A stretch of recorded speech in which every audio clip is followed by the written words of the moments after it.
Are you ready for your word of the day? The word of the day is troll. Troll, which can be used as a noun, it is more easily used in relevant context today as a verb, as in trolling. In our relevant context today, trolling means that you're trying to get a rise out of somebody. You're trying to get them to take some bait that you are dangling with nefarious hope. You are doing something to provoke a negative or furious or attacking reaction from somebody you are counting on getting it from. The etymology of trolling is a little confused. The way we use the word now, especially online, it could come from Billy Goat's Gruff, right? Where the goats gruff are afraid of the funny little monster under the bridge. They're afraid of the troll. Or maybe the idea of trolling derives from the high art of puttering along at a slow speed in a fishing boat, dragging bait through the water, hoping for a bite. Trolling. But whatever the roots of the concept of trolling are, you know trolling when you see it. Okay, explain to me why retard is inappropriate. You want my health care? I'll give you the savage health care. Take the chocolate out of that fat woman's mouth. There is a movement on to normalize pedophilia. Since when the hell do we Americans believe in separation of church and state? Trolling is a key part of the conservative entertainment/media business model. These guys say stuff all the time that they do not intend to be persuasive. They're not trying to explain something or to bring people along to their way of thinking. They're just doing something to attract attention and hopefully condemnation and outrage from the mainstream and particularly from liberals. They want to offend you. They seek to offend you. That is the point. They want the attention and they really want the condemnation. Because, hey, attention's attention and clicks are clicks on the website, right? Bad publicity is still publicity. But more importantly, the key part of their base audience that they are trying to monetize likes anyone who gets condemned by the mainstream. It's a badge of honor.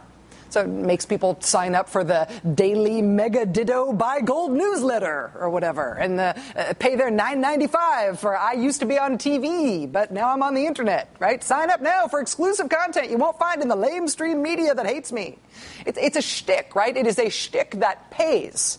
And it pays big dollars to big-name conservatives, and it pays small dollars to others. Like this week, maybe you saw there's some poor guy trying to get national attention for charging liberals more than conservatives at a restaurant that he owns.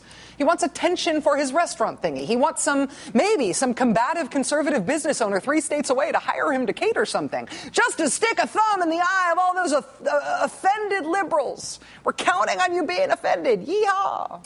It's a shtick. It is a tried and true shtick. And that guy, the restaurant guy with the pay attention to me, designed to be offensive pricing publicity stunt, he is trolling. He is a troll. Ted Nugent is a troll. Donald Trump is a troll. When you see the conservative lady who used to be on Saturday Night Live now doing a YouTube song about the communist in the White House, look, it's a troll. We see trolling sometimes in elected officials, too. When a politician says something deliberately provocative in front of an audience that they know will be provoked because they're banking on firing up a smaller group of people who enjoy the way that speaker can make that other audience mad.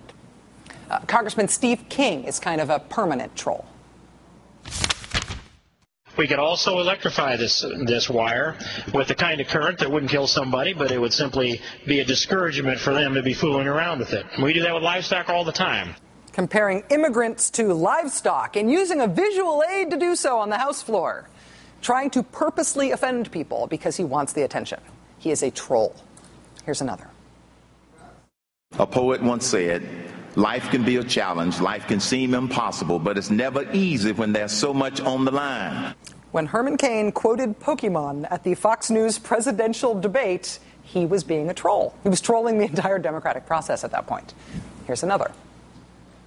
I believe there's about 78 to 81 members of the Democratic Party that are members of the Congress Party.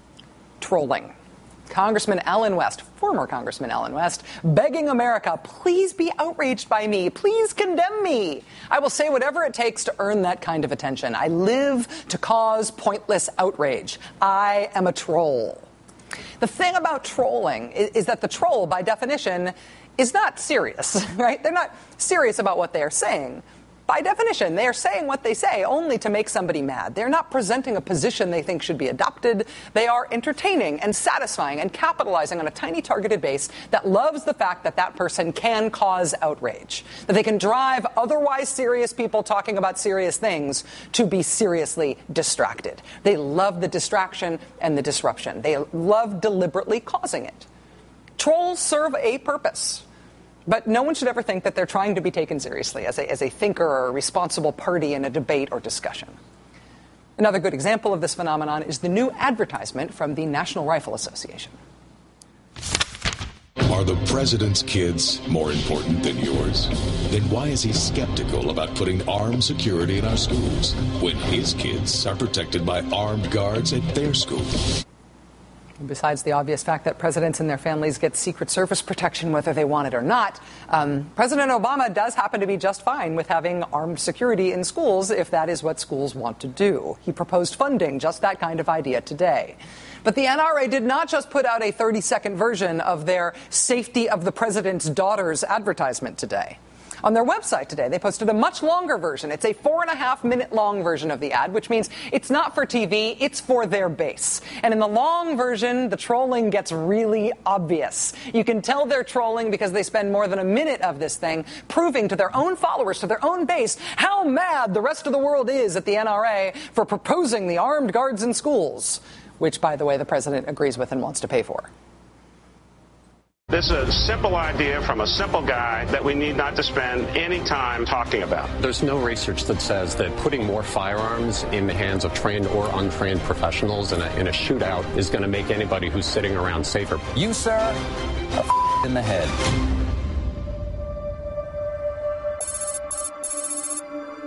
If it's crazy to call for putting police and armed security in our school to protect our children, then call me crazy. Please call me crazy. I love it when you call me crazy. That's how I earn my troll food. That's my whole reason for being.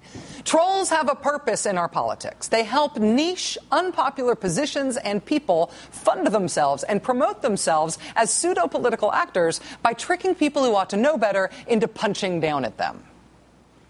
But if that is the way you are operating in our political system, if you have to troll for it, if you're going for purposeful outrage and nothing more serious than that, it is also pretty good evidence that you are not really all that relevant to the larger discussion that the adults are having.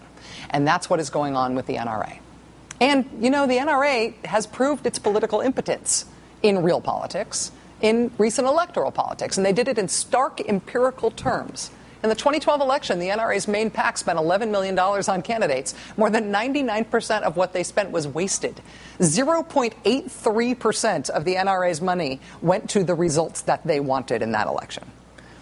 In a year that was not kind to conservative money groups, the NRA distinguished itself. They showed themselves to be even a weaker political force than Karl Rove and the Chamber of Commerce, who really stunk. The NRA set a new bar for spending a lot and getting very little. We should change the name of this graph to Who's Afraid of the NRA? And the implicit answer should be nobody. Not in politics, not anymore. Not if you're paying attention to what happened to the NRA in this last election. And yet, when President Obama today announced his plan for reforming gun laws, this was the reaction in the Beltway press. Obama guns plan meets fast resistance, and why Obama's gun plan may be doomed, and NRA chief on Obama's real agenda. Oh yeah, let's go ask the trolls. This is how we see the debate about gun laws in this country. This is how the NRA has taught us to see the debate, with Democrats and law enforcement and mayors and victims of violence and most of the American people on one side, and themselves, the NRA, as an equal and perhaps greater force on the other. That's how they have taught us to see it, and the Beltway is happy to write that down. But I do not think that is how the debate is actually working now in real life. Here's another example. Look at this. This is the homepage of the Hill newspaper today in Washington, D.C. And they, like everybody else, is reporting the news about President Obama calling for gun reform. But can we zoom in on the other part of that screenshot there? Yeah. This is the ad on that page over on the right. My son was murdered in the mass shooting at Columbine. On the front page of the Hill today, which is sort of the yearbook for members of Congress, this is an ad from Mayors Against Illegal Guns, Mike Bloomberg's group, which has already shown that it can compete against the NRA in political races and win, and which today was organized and right on time and being taken very, very seriously. Joining us now is Steve Kornacki, co-host of MSNBC's The Cycle, and he's a senior writer for Salon.com. Steve, it's always a pleasure. Thanks for being here. Sure.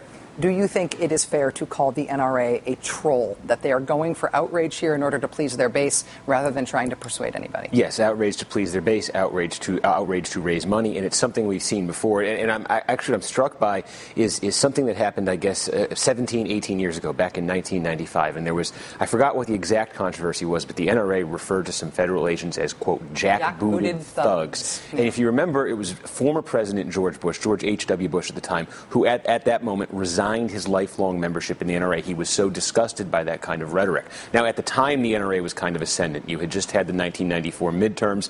Democrats kind of believed that because of the assault weapons ban, because of the Brady bill, they had lost. They were scared of the NRA. So George H.W. Bush doing that didn't have much of a political impact. But I'm thinking of the current debate right now. And the NRA is doing the exact same thing now that it did in 1995, except gun control is on the table now in a very serious way. And think of the politicians who are out there who are like George H.W. Bush. That is to say, they have felt political pressure for most of their career to sort of toe the NRA line. They want to be anti-gun control. They don't want to anger the NRA. But right now, there's enormous pressure and there's an enormous opportunity to vote for real gun control. The NRA is making it easy for politicians like George Bush Sr. to say, you know what, these guys are a bunch of jokesters. These guys aren't taking this seriously. There's been a real tragedy here that requires a serious response, and I am ready to take action X. So I think the NRA could be hurting itself. Well, they might raise a lot of money off this, yes, but they're hurting themselves politically. And that actually, their incentives here, I actually think, make this make more sense. Because if you are the NRA,